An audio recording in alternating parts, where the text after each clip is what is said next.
Bueno, nos habíamos quedado acá, ¿no? En los cambios del DSM-5. Hasta recién vimos todas las críticas que recibió el DSM-4 y vamos a ver qué es lo que efectivamente se cambió. Para el cuadro de anorexia, uno de los cambios más importantes tiene que ver con la eliminación del criterio de amenorrea, ¿sí? O sea que ya ahora no tienen que cumplir este criterio, que además no era adecuado ni para varones ni para niños. Muchas veces las pacientes llegaban a la consulta tomando anticonceptivos, con lo cual no íbamos a detectar este criterio, o sea que este criterio se eliminó. Otro de los cambios tiene que ver con el criterio A, que antes en realidad, digamos, pasaba a tener que ver más que nada con el tema del bajo peso, como que eran pacientes que buscaban tener un bajo peso, con este rechazo de mantener el peso por encima del valor mínimo normal. Y en este caso ese criterio se modificó para enfocarse en la restricción de la ingesta, o sea, se va a enfocar más en la conducta que en lo que se persigue, porque muchas veces las pacientes cuando inician el cuadro de anorexia nerviosa no es que manifiestan querer tener un bajo peso, ¿sí? Otra de las cuestiones interesantes que se cambió tiene que ver con lo que se considera peso significativamente bajo, ¿sí? En el DSM-4, recuerdan, hablábamos de un bajo peso, generalmente se hablaba de un porcentaje de pérdida de peso, muchas veces esto está asociado a un índice de masa corporal determinado, inferior a 17,5. Ahora lo que se va a hablar es que el peso significativamente bajo es el peso inferior al mínimo normal o esperado. Esto del peso esperado tiene que ver justamente con poder captar la pérdida de peso o el bajo peso en los niños, ¿sí? En los niños no vamos a ver tanto que se pierde peso, sino que no se gana peso como sería esperable. Y una cuestión importante que todavía sigue siendo motivo de conflicto es ¿a qué nos referimos con bajo peso? ¿Sí? Nosotros podemos tomar las curvas, digamos, o el índice de masa corporal que sostiene la Organización Mundial de la Salud, que considera que la delgadez moderada, digamos, es inferior o que podríamos pensar que podría ser inferior al índice de masa corporal de 17. Pero en realidad las curvas de peso o el índice de masa corporal puede variar, ¿sí? Las curvas del índice de masa corporal pueden variar en función del país, puede variar también en función de la edad, ¿sí? Y además muchas veces uno puede observar que un paciente que por ahí no alcanza a tener ese bajo peso en función del índice de masa corporal, pero tiene todas las consecuencias físicas de una persona con bajo peso, de una persona con anorexia nerviosa. Por lo tanto, sigue todavía siendo controvertido a qué nos referimos con bajo peso. ¿Qué es lo que pasa con los subtipos? ¿Sí? El subtipo restrictivo y el subtipo purgativo no se van a eliminar del todo, pero van a pasar a medir la conducta de los últimos 3 meses. ¿Por qué? Porque muchas veces las pacientes con anorexia tienen periodos donde tienen una conducta más bien restrictiva y periodos donde tienen una conducta más bien purgativa. O sea que va a describir los síntomas actuales más bien que el curso. Y otra cuestión que representa un cambio es la inclusión de un criterio de severidad. Este criterio de severidad va a estar basado en el índice de masa corporal. Como podemos ver, podemos pensar que es un cuadro leve si tiene un índice de masa corporal mayor o igual a 17. Y tenemos también moderado, severo o extremo cuando ya hay un índice inferior a 15. Otra cuestión interesante que representa un cambio es en el criterio B.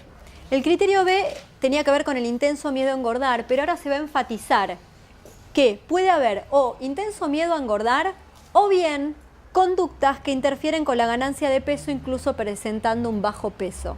Este cambio es muy importante. ¿Por qué? Porque en realidad va a incluir a un grupo de pacientes que no van a expresar miedo a engordar, pero que todas las conductas que hacen están destinadas a bajar de peso. O sea que tiene una restricción alimentaria de todos aquellos alimentos que generalmente la paciente asocia con un incremento de peso, los más calóricos, digamos. Y acá hay algunos autores que mencionaron que en realidad hay personas que tienen un bajo peso, que desarrollan una restricción alimentaria severa, pero que digamos, no tienen miedo a engordar, ¿sí? Como que no estarían persiguiendo tener un bajo peso. Este autor va a desarrollar posibles explicaciones, ¿sí? Para que una persona haga estas conductas o tenga estas conductas de restricción alimentaria y no manifieste el miedo a engordar. Va a decir que algunos pacientes, por ejemplo, este rechazo al miedo a engordar tiene que ver más bien con una negación o engaño, ¿sí? O sea que son pacientes que en realidad sí tendrían miedo a engordar y que en realidad niegan este temor. Esto se observa muy frecuentemente cuando las pacientes con anorexia son traídas a la consulta, generalmente cuando son adolescentes, ¿sí? Y niegan tener miedo a engordar justamente para que no sean diagnosticadas con este cuadro y no reciban un tratamiento que las haga aumentar de peso.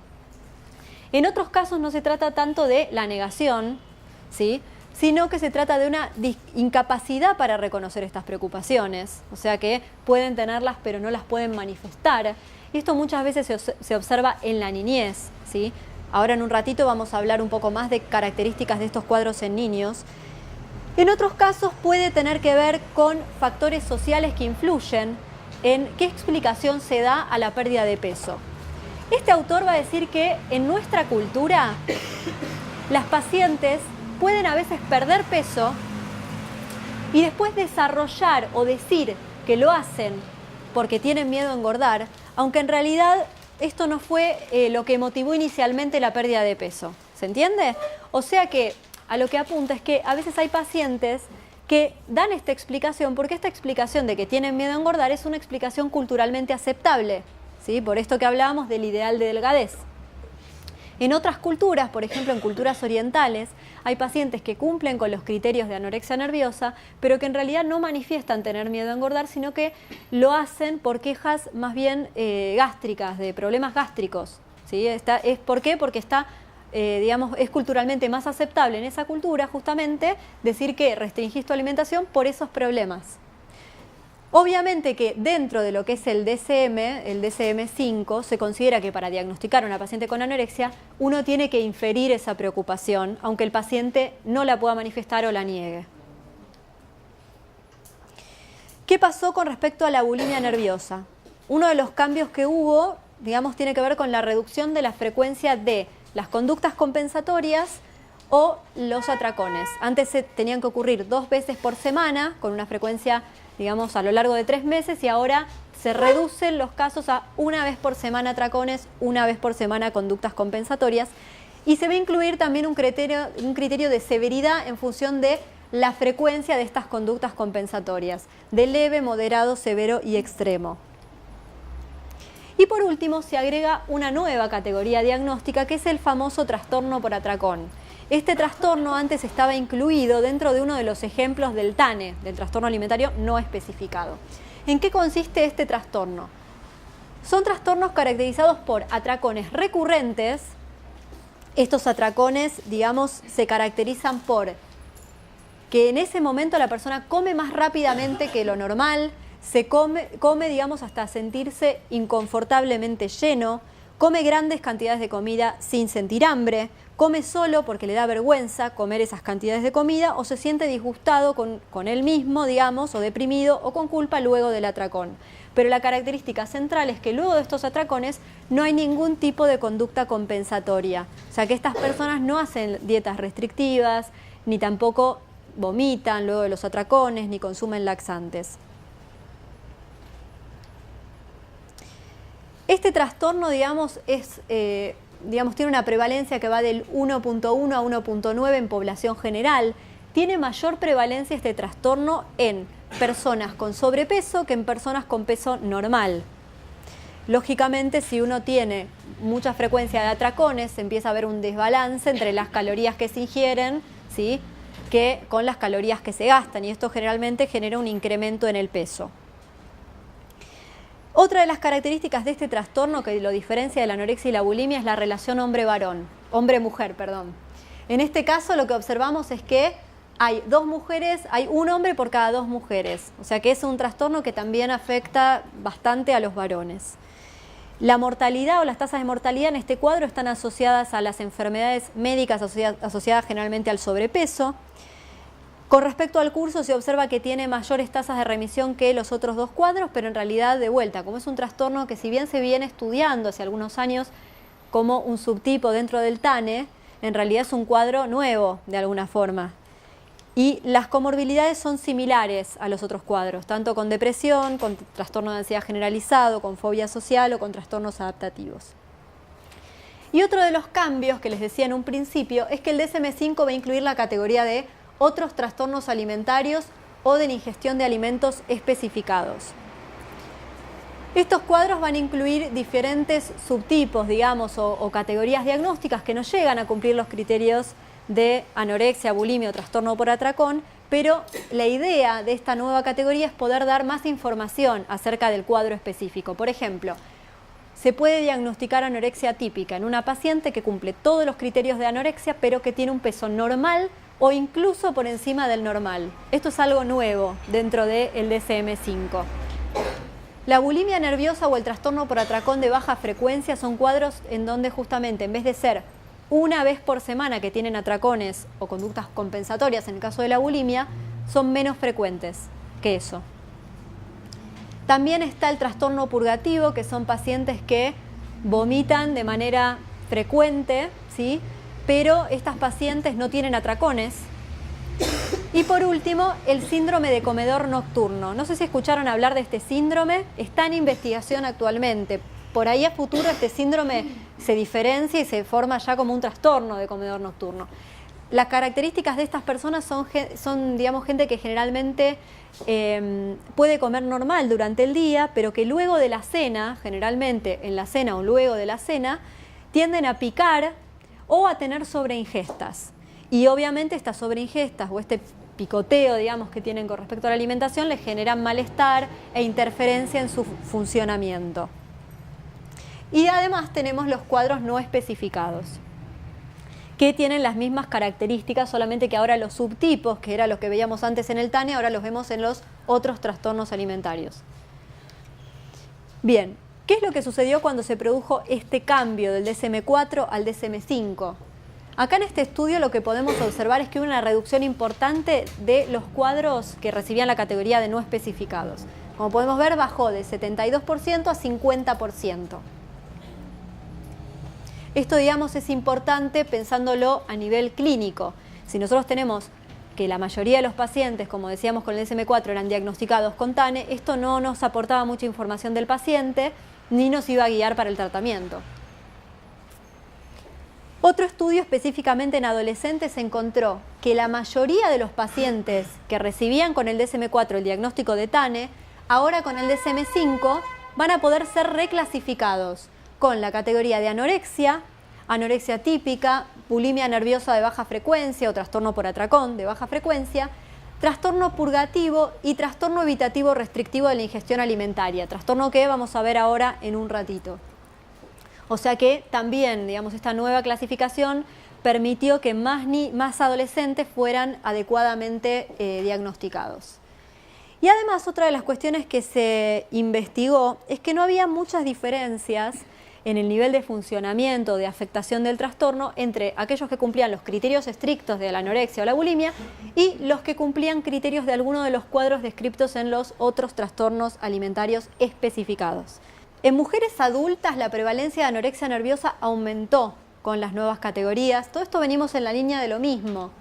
Pero, ¿qué es lo que se encontró? Que si nosotros comparamos aquellas pacientes con anorexia que son identificadas recién con el DSM-5, o sea que no eran identificadas con el DSM-4, versus las que eran identificadas también con el DSM-4, encontramos que hay algunas diferencias. Por ejemplo, los nuevos casos, esto es las pacientes identificadas con el DSM-5, tienen una mayor edad de inicio, o sea que inician más tarde en el trastorno, tienen un índice de masa corporal mínimo, o sea el peso mínimo que alcanzan es más elevado, tienen una menor duración del cuadro, o sea que remiten más rápidamente, y tienen una tasa más elevada de recuperación a los 5 años.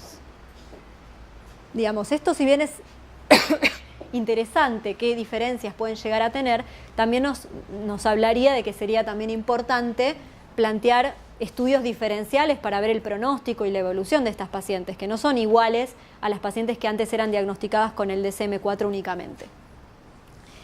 En un estudio longitudinal que se hizo con adolescentes, en este estudio, digamos, lo que hicieron fue seguir a adolescentes y niños desde los 10, 11 años hasta los 22 años Y lo que ellos querían ver era la utilidad de los criterios de severidad específicamente, o sea, si los criterios de severidad nuevos del DSM-5 eran útiles para, por ejemplo, evaluar cuál era el pronóstico, las características de los cuadros. ¿Qué encontraron?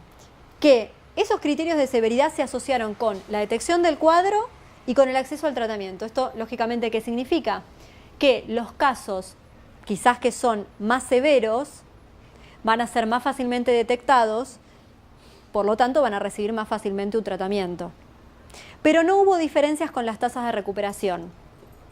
Esto es un poco complicado en realidad, porque si uno piensa en que uno está pensando justamente en términos de criterios de severidad, ¿sí? Uno podría pensar que los casos más severos tendrían menores tasas de recuperación que los más leves, pero esto no fue lo que observaron en este estudio. Ellos en realidad lo atribuyen a la edad de la muestra. Como eran chicos chiquitos, digamos, cuando empezaban con estas problemáticas, cuando ellos detectaban el trastorno, podía ser que ese nivel de severidad que tuvieran en ese momento no fuera el nivel de severidad que fueran a desarrollar. ¿Se entiende esto? O sea, no todas las todas las pacientes que tienen un índice de masa corporal de 14 y por ende tienen un cuadro severo, en algún momento empezaron teniendo un cuadro leve, porque el peso lo van perdiendo de a poco. Entonces, esa es una de las justificaciones que ellos hacen de este estudio. Sin embargo, en un estudio con adultos, sí se confirmó también que el índice de masa corporal en la anorexia no se asoció al pronóstico. O sea que acá de vuelta, lo que decíamos antes, ya ahora sí son adultas y el índice de masa corporal, o sea, el nivel de severidad basado en este criterio, no se asociaba a una mejor respuesta, o sea, no sería un buen indicador. Pero bueno, como es bastante reciente la publicación del DSM-5, todavía faltan bastantes estudios que puedan decir si esto es útil o no es útil. Y por último vamos a hablar de la obesidad. ¿Qué es la obesidad? La obesidad tiene que ver con un exceso de grasa corporal, ¿sí? La obesidad ocurre cuando hay un desbalance entre lo que el cuerpo ingiere, las calorías ingeridas y las calorías gastadas. Este exceso de calorías que no se gasta se acumula en forma de grasa corporal. Acá lo que tenemos es la clasificación de la obesidad según la Organización Mundial de la Salud. Como podemos ver, el índice de masa corporal generalmente es el criterio que se adopta para pensar en obesidad y vemos que un índice de mayor a 30 está asociado a la obesidad. Como hablábamos en un principio, la obesidad realmente está creciendo a nivel mundial. También estudios acá en nuestro país encuentran un incremento de la obesidad en la Argentina. Es, digamos, una enfermedad que tiene asociada elevadas tasas de morbilidad y mortalidad. De hecho, es el quinto factor de riesgo de defunción en el mundo. Una cuestión interesante que se está viendo con respecto a las tasas de obesidad es que si bien, vamos a pasar al siguiente, la obesidad no es en realidad considerada un trastorno mental, es una enfermedad, y esto es porque hay diferentes factores que están relacionados con el desarrollo de la obesidad, ¿sí? Por ejemplo, factores de tipo genéticos, factores de tipo fisiológicos, conductuales o ambientales. Esto hace que no se lo considere un trastorno mental. Sí se sabe que está asociado a varios trastornos mentales.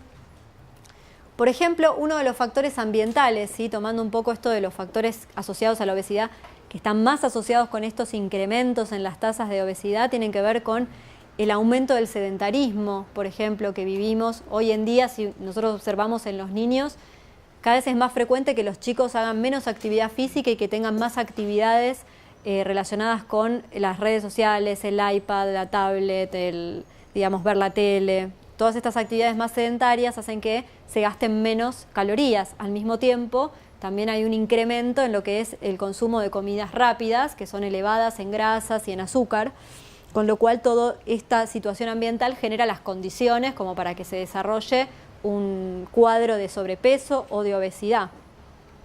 Sin embargo, como les decía, se asocia la obesidad a varios trastornos mentales. Dentro de los trastornos alimentarios, los más frecuentes son el trastorno por atracón, como veíamos anteriormente, pero también puede aparecer la bulimia nerviosa, muchas veces de baja frecuencia. ¿Por qué? Porque justamente acá lo que observamos es que el desbalance siempre sigue siendo positivo en términos de que hay más ingesta que lo que se pierde. También el síndrome de comedor nocturno, justamente por el hecho de las sobreingestas, y otros trastornos como el estado del ánimo, la ansiedad o la personalidad. Una cuestión interesante que se está viendo en los últimos estudios es que cada vez es más frecuente que la obesidad venga acompañada de un trastorno alimentario. O sea, cada vez es más frecuente que las personas con sobrepeso u obesidad tengan atracones, por ejemplo, o incluso realicen dietas restrictivas por ciertos periodos. Esto se está viendo en estudios longitudinales. ¿Qué relación puede tener el desarrollo de un trastorno mental con la obesidad? Tenemos, por un lado, desarrollar un trastorno mental puede predisponer el desarrollo de obesidad. ¿Cómo? Por ejemplo, se habló de que muchas veces, supongamos una persona que tiene problemas anímicos, por ejemplo, que está deprimida, puede utilizar la comida como una manera de regular el estado anímico, ¿sí? Esto es, digamos, se conoce también como la teoría del escape para explicar cómo son los atracones en la bulimia nerviosa. Las pacientes a veces tienen atracones no porque tienen hambre, sino porque tienen alguna situación que disparó alguna emoción negativa, porque están tristes, porque están ansiosas. Y muchas veces la comida ejerce ese efecto de distracción, a corto plazo obviamente, después a largo plazo lo que sienten es, posteriormente se sienten culpables, se sienten mal, pero digamos esto puede generar que a partir de un estresor esto afecte el estado anímico y la persona tenga o atracones o sobreingesta, o sea que esta es una posible explicación de la relación entre el trastorno mental y la obesidad. Otra posible relación es inversa en realidad. Las personas que tienen sobrepeso u obesidad muchas veces sufren burlas o estigmatización por tener sobrepeso. Sufrir burlas por el peso, por ejemplo, en la niñez, es un factor de riesgo para desarrollar un trastorno alimentario. O sea que las personas que sufren este tipo de burlas pueden sentirse insatisfechas y esto puede motivar estas conductas tendientes a bajar de peso, ¿sí? Como estas conductas no se sostienen a lo largo del tiempo, puede dar lugar a atracones. Entonces, ¿qué es lo que pasa? ¿Qué es lo que vemos generalmente en los chicos? Que muchas veces el problema alimentario empieza a agravar no solamente, digamos, el tema de que la persona ahora desarrolló un trastorno alimentario, sino que agrava la obesidad. Entonces es como un círculo vicioso. ¿Y por qué es importante tener en cuenta esto de las personas con obesidad que tienen trastornos alimentarios además? Porque esto va a cambiar mucho el tratamiento, ¿sí? Cuando una paciente tiene sobrepeso, aunque tenga un trastorno alimentario, ¿qué es lo que quiere? Adelgazar, bajar de peso. Entonces imagínense que va esa persona a una clínica para perder peso, donde no evalúan que tiene un trastorno alimentario, ¿y qué van a hacer? La van a dar una dieta restrictiva. Entonces, ¿qué es lo que va a producir la dieta restrictiva? Va a desencadenar más atracones, ¿sí? De hecho, también no solamente en estos trastornos y en las dietas para bajar de peso que son restrictivas, sino también en lo que es cirugía bariátrica, ¿sí? Ustedes saben, cuando las personas se someten a este tipo de cirugías, después tienen que pasar a comer de repente muy pocas cantidades, al principio solo líquidos. O sea que imagínense que una persona que tiene atracones, o sea que desarrolló la estrategia de darse un atracón cuando está triste, cuando está ansioso, cuando está contento, por ejemplo, de repente no puede hacerlo, o si lo hace se siente muy mal o pone en riesgo su salud. Una cuestión bastante común es que, yo les decía, hay tasas de obesidad y de sobrepeso en niños que son tremendas. Yo, por ejemplo, en un estudio que hice, más del 40% de los nenes escolarizados, o sea, no eran nenes que consultaban al pediatra por el sobrepeso, sino nenes que estaban en escuela, tenían sobrepeso u obesidad. Ahora, ¿qué pasa? Esos chicos son llevados generalmente a un nutricionista, porque lo que se detecta es el tema del sobrepeso, por ahí no tanto específicamente si tiene alguna otra preocupación o problema más allá del peso. Entonces, son llevados al nutricionista, el nutricionista por ahí da una dieta restrictiva, y ahí es como que es el puntapié para el desarrollo de un trastorno alimentario. Obviamente esto también pasa en adultos, pero digamos, me interesa señalar cómo esto se da desde la niñez, porque ahí vos podés tener después una persona que desarrolla un trastorno alimentario y que va variando, que puede manejar su peso por ahí, pero a costa de desarrollar un trastorno alimentario. Hay estudios también que dicen que las dietas para bajar de peso, o sea, los programas para bajar de peso para personas con sobrepeso, dan buenos resultados. Lo que pasa es que el tema es no el corto plazo, sino el seguimiento. ¿Cuánto siguen esos pacientes? Porque hay otros estudios que encuentran que la mayoría en realidad tiene una pérdida de peso muy mínima, del 5%, y en realidad la mayoría de la gente con sobrepeso o obesidad quiere bajar más. Bien, hasta acá llegamos con lo que son trastornos alimentarios, digamos, que habitualmente observamos en adolescentes, adultos. Me gustaría ahora centrarnos en algunas características de los problemas alimentarios que aparecen en los niños.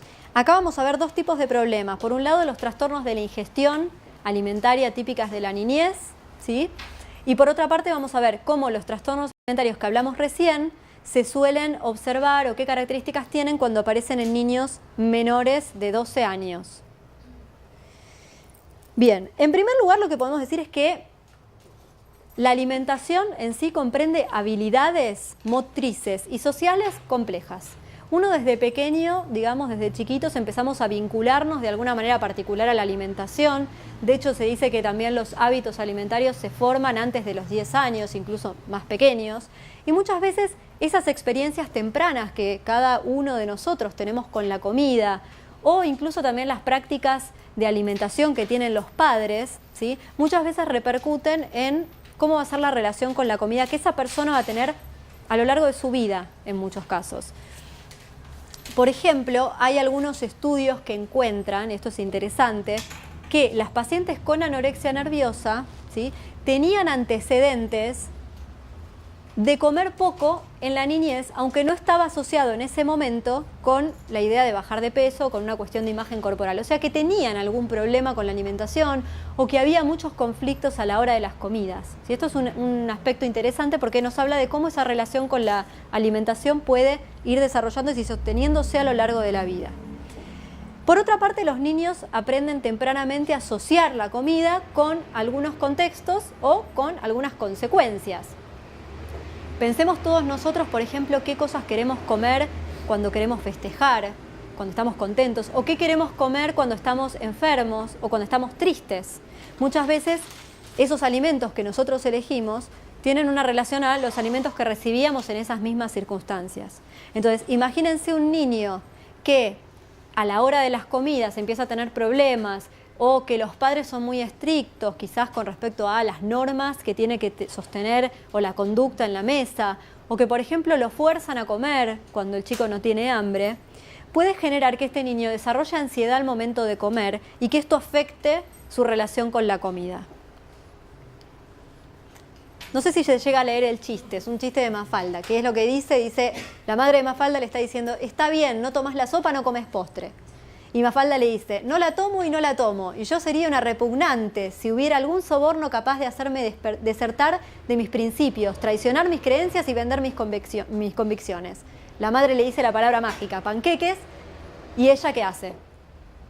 Empieza a tomar la sopa y dice, qué asco me doy a veces. ¿Qué es lo que vemos acá? Vemos claramente que, ¿cuál es la preferencia alimentaria de Mafalda? Panqueques.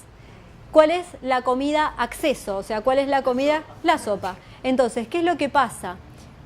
Todos los chicos y todas las personas tenemos ciertas preferencias alimentarias. A veces los padres quieren modificarlas, como en este caso, lógicamente porque sabe que la sopa va a servir, digamos, para un montón de cosas, tiene otros nutrientes, etcétera, lo que fuera.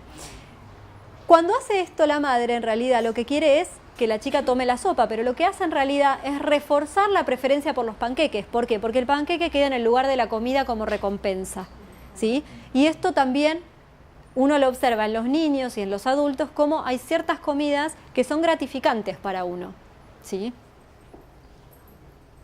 ¿Qué factores ambientales y vinculares pueden incidir en los problemas alimentarios? ¿Se acuerdan que hablábamos de que en un principio los feeding disorders o los trastornos de ingestión alimentaria no solamente tenemos que observar a la persona que tiene el cuadro, sino también al ambiente, al cuidador, ¿sí?, que es el que alimenta de alguna manera?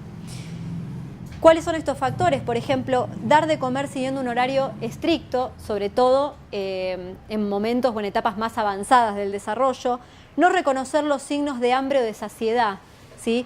Por ejemplo, forzar a un niño a comer cuando no tiene hambre, forzar a terminar el plato. Que haya diversos cuidadores con criterios distintos. Por ejemplo, con la abuela puede comer chocolate y ver la tele al mismo tiempo y con la madre no, ¿sí? Esto generalmente trae problemas en la alimentación. Que haya un ambiente inapropiado a la hora de las comidas, por ejemplo, las frecuentes discusiones familiares a la hora de las comidas. Por ejemplo, hace poquito una amiga clínica, una médica, me mostró un video de cómo le daba de comer una paciente a su hijita. Le estaba dando de comer específicamente, era una bebé que tendría menos de un año, o 1 año tendría, ahí nomás, le estaba dando de comer empanadas.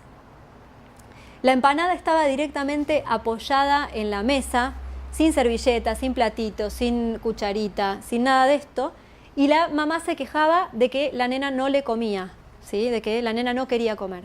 Entonces acá vemos, por ejemplo, esto del ambiente inapropiado a la hora de las comidas, no darse el espacio, no darse el lugar para comer.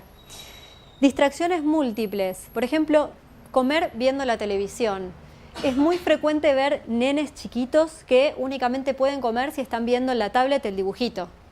Esto es un problema. ¿Por qué? Porque ellos en realidad cuando están comiendo no van a estar registrando sus sensaciones de hambre o de saciedad, van a comer hasta que se cansen o hasta que le terminen de dar. Y esto justamente es un factor que después se ve asociado y que también uno lo ve en adultos, ¿no? Por ejemplo, esto de llevarse el paquete de papas fritas mientras uno ve una película, por ejemplo. De repente, ¿qué te pasa? Terminaste el paquete, no te enteraste que te lo comiste entero, no te diste cuenta y todavía tenés ganas de comer algo más, ¿sí? O sea, no tenés registro, no conectaste con esa experiencia de comer.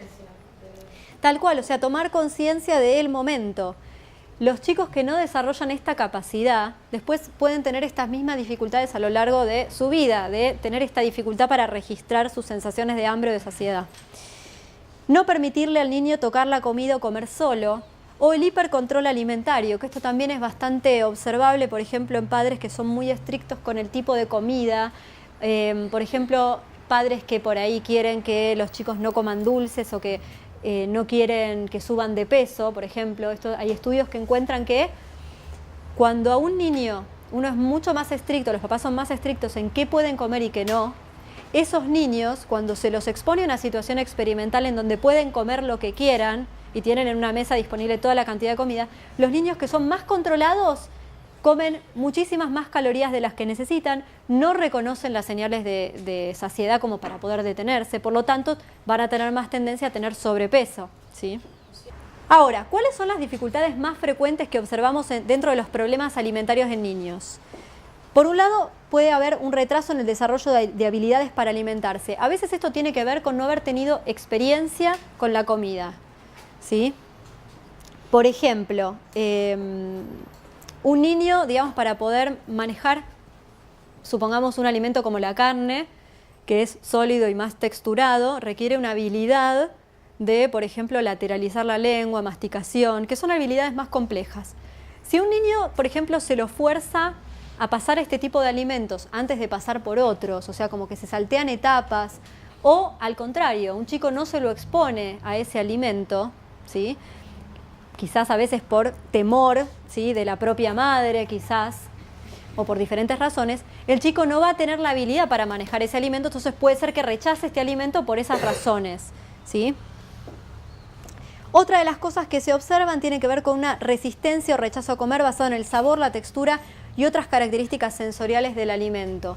A veces observamos esto, digamos, del comer selectivo, por ejemplo, niños que solamente comen a veces alimentos o que no comen comidas rojas, por ejemplo, o que tienen determinados olores o determinados sabores o texturas. También observamos ausencia de apetito o interés en las comidas, o el empleo de la alimentación para obtener refuerzo, ¿sí?, esto que veíamos anteriormente con el ejemplo, calmarse o autoestimularse, esto último característico del autismo, que seguramente que lo van a ver la clase que viene. El problema con estas dificultades es que muchas veces justamente es complicado poder determinar cuándo una dificultad alimentaria en un niño requiere intervención clínica. O sea, cuándo es un problema que realmente necesita un tratamiento o cuándo es un problema que va a remitir solo, espontáneamente. ¿Por qué? Porque sabemos, por ejemplo, que un 25-45% de los niños con desarrollo normal y más del 80% de niños con un retraso en el desarrollo experimentan alguna dificultad alimentaria.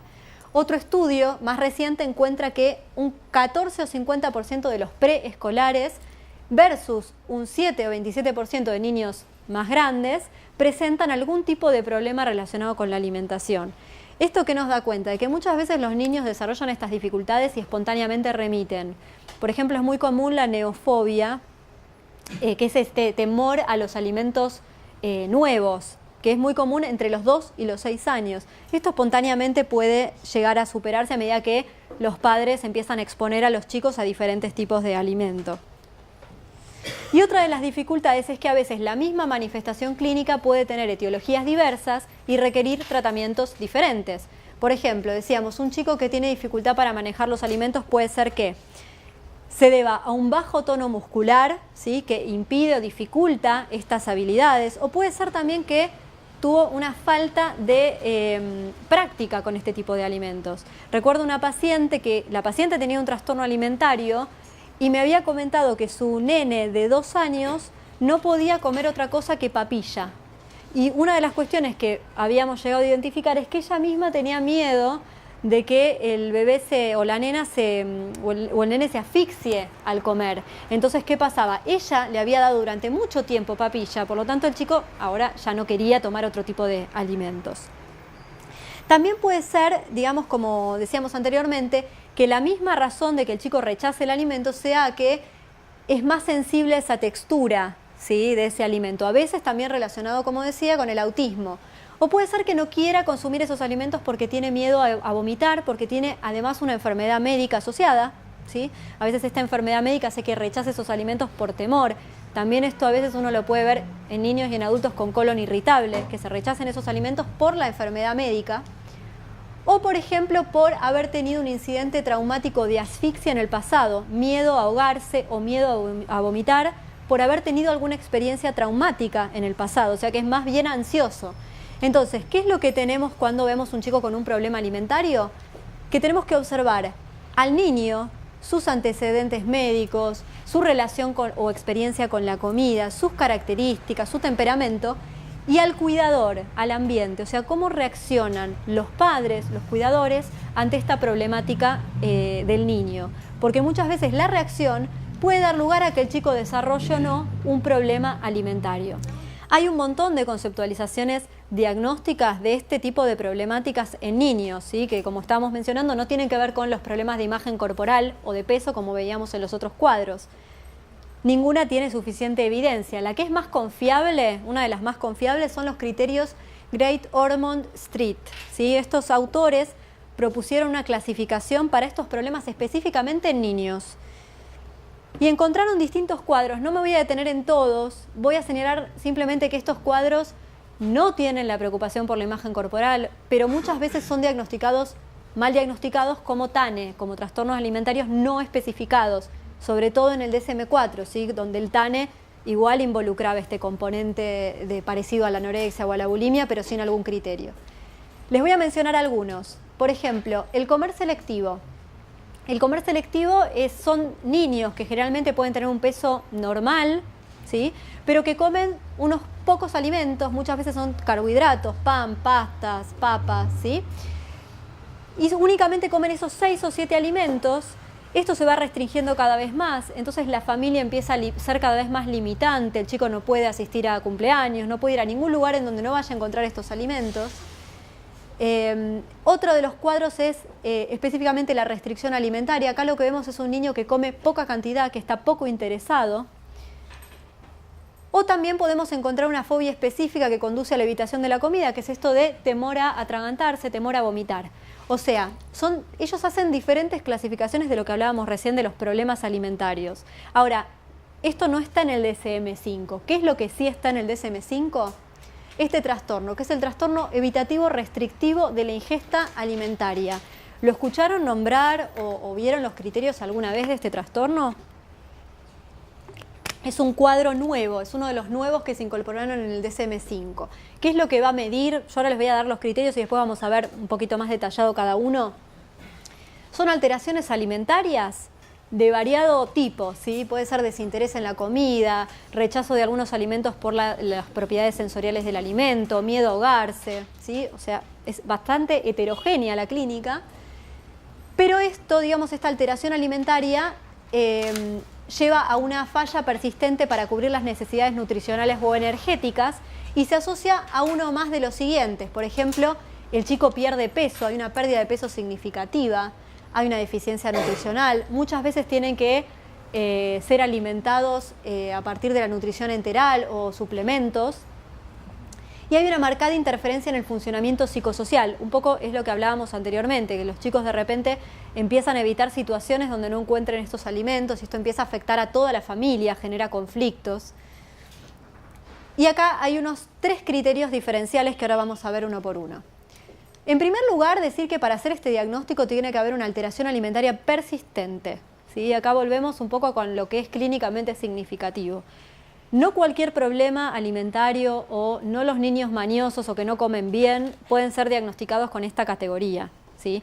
Todos los niños tienen patrones alimentarios idiosincráticos, esto de la fobia a ciertos alimentos nuevos es bastante común, así que hay que tener en cuenta que esta alteración sea persistente, duradera y que conduzca a una deficiencia nutricional o energética. Una de las cuestiones interesantes de este trastorno es que el chico puede presentar o no bajo peso. Antes en el DSM-4 había una categoría que más o menos como que podríamos englobarla como algo similar a esta, que era el trastorno de ingestión alimentaria, y ahí específicamente tenía que tener bajo peso. Así que esto fue un cambio importante. Otro cambio importante es que el diagnóstico se puede realizar en cualquier grupo etario, o sea que podemos encontrar niños, podemos encontrar adolescentes o podemos encontrar adultos con este tipo de trastornos. Acá la restricción alimentaria no va a estar motivada por preocupaciones con el peso o la imagen corporal, o sea, no hay distorsión con la imagen corporal, no están las cogniciones características de estos trastornos. Ese es uno de los criterios centrales.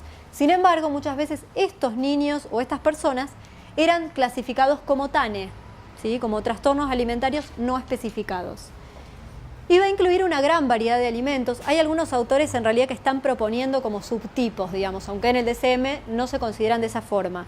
Por ejemplo, un subtipo más vinculado con la fobia específica, un subtipo más evitativo, que es este que tiene miedo a atragantarse o asfixiarse, y otro tipo más vinculado al desinterés alimentario, que son personas que por ahí comen poco, que no les interesa la comida, que se olvidan de comer. Y otro subtipo por ahí más vinculado a esto de las propiedades sensoriales de los alimentos, que a veces está asociado con el autismo, como decíamos, era bastante prevalente en autismo, pero también en otras personas que no tienen esta dificultad, este problema. Y de hecho hay algunos casos, por ejemplo, de personas que desarrollan esta selectividad alimentaria basada en la textura o en el color o en el olor, y esto persiste hasta la vida adulta. Es importante en estos trastornos, muchas veces, si bien no es un requisito que tengan bajo peso, muchas veces se presentan con bajo peso y tienen complicaciones físicas similares a la anorexia nerviosa. Muchas veces son confundidos con este cuadro de anorexia nerviosa, pero lógicamente no tienen preocupaciones por el tema de la imagen corporal y este es un criterio diferencial. Y otra característica es que afecta a mujeres y a varones. La distribución es un poco más equitativa, digamos, no tanto como los trastornos alimentarios. ¿Cuáles van a ser criterios de exclusión? Además de la insatisfacción con el peso y la imagen corporal, que decíamos que es un criterio para excluir que no se trate de una anorexia, por ejemplo. Otro de los criterios es la falta de acceso al alimento en países muy pobres o donde no tiene acceso, o que responda a pautas culturales, por ejemplo, ser vegetariano. Y otra de las características interesantes es que no se deba a otra condición médica o un trastorno mental. ¿Qué significa esto? Muchas veces estos trastornos o estas problemáticas se desarrollan después o asociada a una enfermedad médica o a un trastorno mental. Por ejemplo, esto que decíamos anteriormente, un chico que tiene una experiencia de asfixia puede desarrollar una fobia a ciertos alimentos. Eso podemos pensarlo como un trastorno mental, una fobia específica. Ahora, ¿cuándo vamos a hacer los dos diagnósticos? Cuando, a partir de ese trastorno, esa fobia, el chico desarrolla todos los criterios de este cuadro, o sea que tiene una deficiencia nutricional y que por lo tanto requiere un tratamiento específico para la alimentación. O sea que muchas veces estos chicos se presentan con comorbilidades, tanto de trastornos mentales como de enfermedades médicas. O por ejemplo, un chico que desarrolla algún problema gástrico por el cual vomita con frecuencia y que sobre este problema se instala esta evitación justamente por el temor a vomitar. ¿Se entiende? O sea, hay una comorbilidad bastante elevada. Tiene una presentación clínica heterogénea. Esto lógicamente dificulta, como sabemos, la investigación. Y es interesante explorar los límites entre este cuadro y la anorexia sin miedo a engordar, que era lo que hablábamos anteriormente. La diferencia en realidad en términos de DSM no sería tanto porque la anorexia en realidad debe haber miedo a engordar aunque la persona no lo manifieste, o debe tener alguna preocupación por el peso aunque no lo manifieste. El problema es cuando un paciente, muchas veces adolescente, llega con todos los criterios de la anorexia, pero dice que no está insatisfecho con su peso. Entonces ahí nos hacemos la pregunta, ¿tiene que ver con otras cuestiones o tiene que ver con que está ocultando y engañando o negando estos problemas de la imagen corporal? El curso es desconocido porque es un trastorno nuevo y heterogéneo, pero hay estudios que encuentran que esto de la selectividad alimentaria basada a las características sensoriales puede volverse crónico, o sea que puede llegar hasta la adultez. Y la prevalencia, como podemos ver, es bastante variable. Acá es un estudio en cada uno, o sea que hay muy pocos estudios. Por ejemplo, un 3% en niños escolarizados presentan alguno de estos problemas. Un 5, un 14% de pacientes hospitalizados en clínicas de trastornos alimentarios, o sea que de la totalidad de niños que consultan por problemas alimentarios, este es el porcentaje que tendría este cuadro evitativo restrictivo de la ingesta, o un 22% en hospital de día también en una clínica de trastornos alimentarios. Hay estudios que se centran en investigar específicamente en qué se diferencia los niños con este trastorno de los niños con anorexia. Este estudio, por ejemplo, que encontró que los niños con este trastorno tenían menor pérdida de peso al inicio de la consulta. Esto era un estudio que se hizo con chicos que eran hospitalizados por la complicación del bajo peso. Entonces, ¿qué encontraban? Tienen menos pérdida de peso que en la anorexia. Les cuesta más recuperar peso, sin embargo, y muchas veces requieren con más frecuencia nutrición enteral. Otra de las características es que suelen ser más chiquitos, son más jóvenes que los chicos con anorexia, pero al año de dados de alta tienen tasas similares, tanto de remisión como, lo contrario, de readmisión hospitalaria. Este otro estudio también se enfocó en las diferencias entre los trastornos como anorexia y bulimia y el ARFID, digamos, o el TERIA, si lo pensamos en términos de cómo lo que significa en español. Encontraron que estos niños tenían más duración de la enfermedad, o sea, lo que veíamos anteriormente, tardan más en recuperarse. Hay más proporción de varones, tenemos un 29% versus un 15% en anorexia y un 6% en bulimia. Hay mayor frecuencia de enfermedades médicas, que es lo que veíamos anteriormente, que estos cuadros suelen aparecer asociados a enfermedades médicas. Y con respecto a los trastornos mentales encontramos que este tipo de cuadros se asocian más a los cuadros más ansiosos. En cambio, en la anorexia y en la bulimia aparecen más tasas o tasas más elevadas de depresión. Esas son como las diferencias.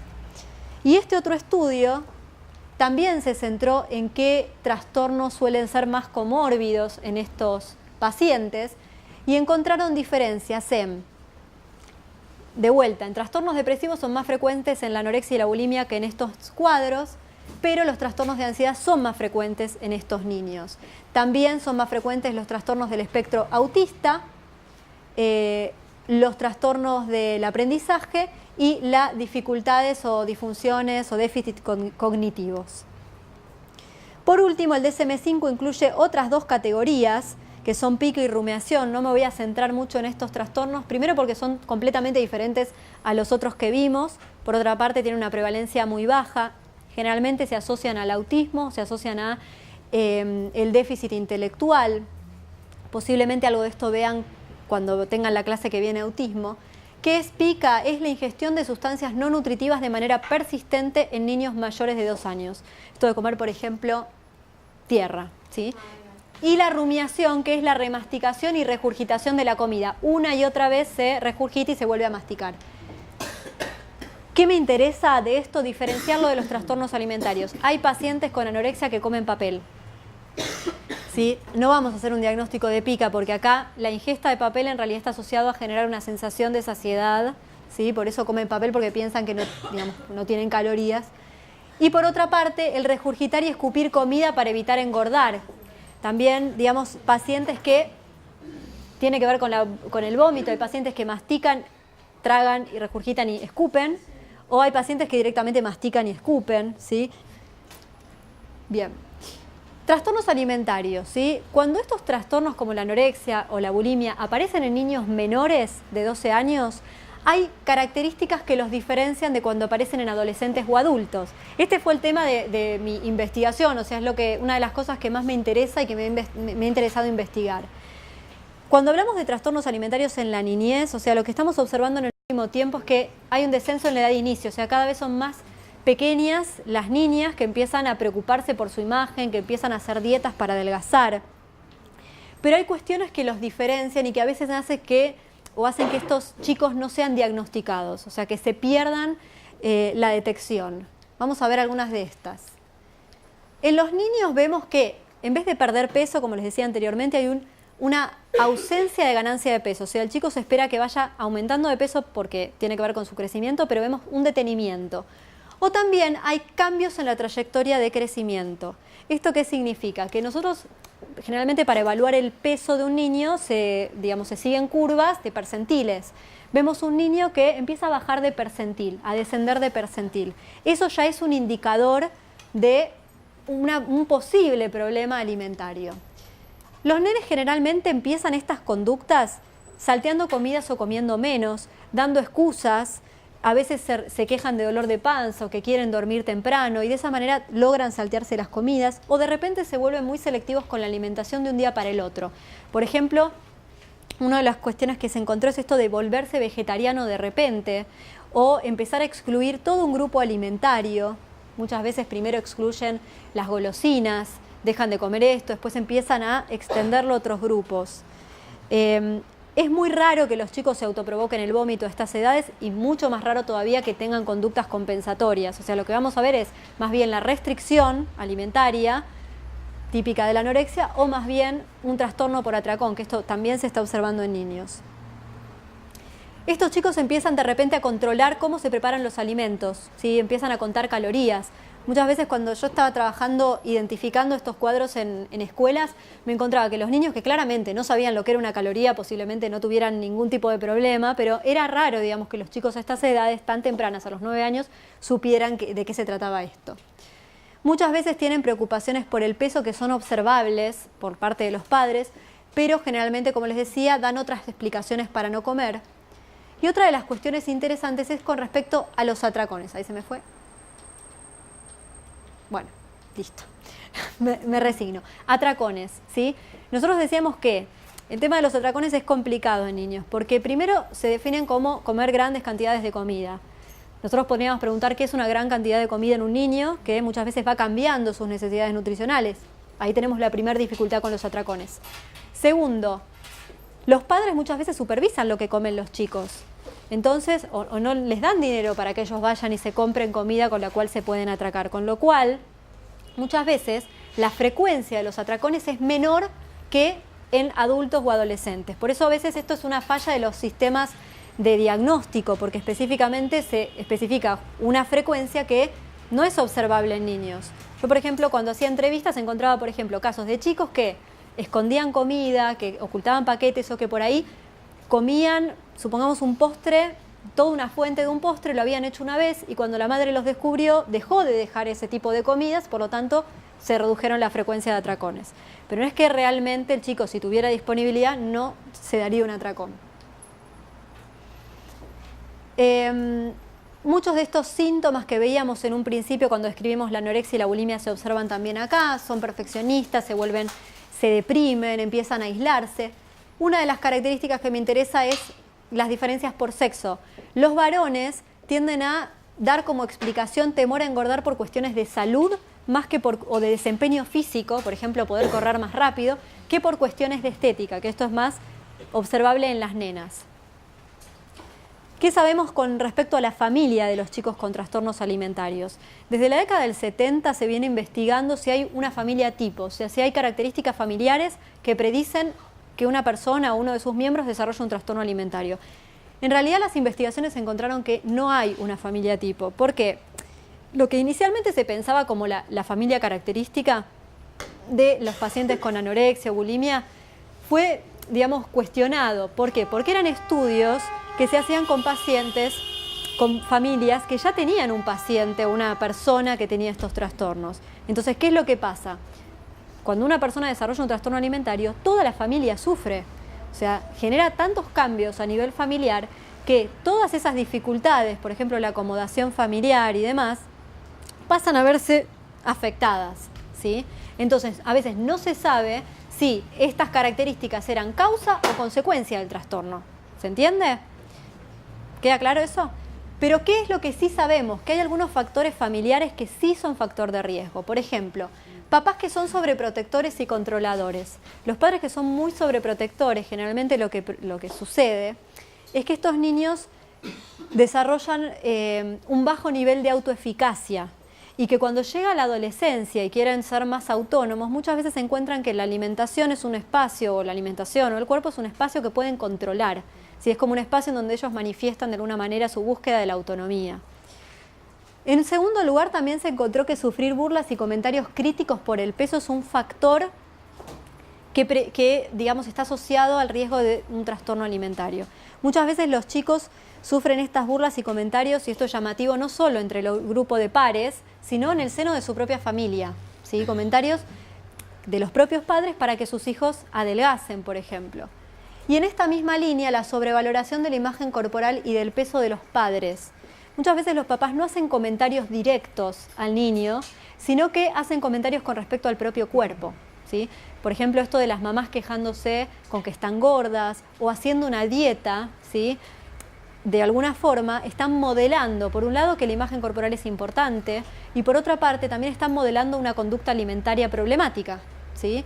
Por ejemplo, hace poquito tenía una paciente que su mamá, por ejemplo, no almorzaba, solamente tomaba mate. Y la chica, cuando empezó a restringir su alimentación, tenía como argumento, pero si vos te la pasás tomando mate y no comes en todo el día. Bueno, muchas veces este modelado es una de las cuestiones que hacen que sea tan importante incluir a los padres en los tratamientos para que ellos también modifiquen estas cuestiones. ¿Es aprendido?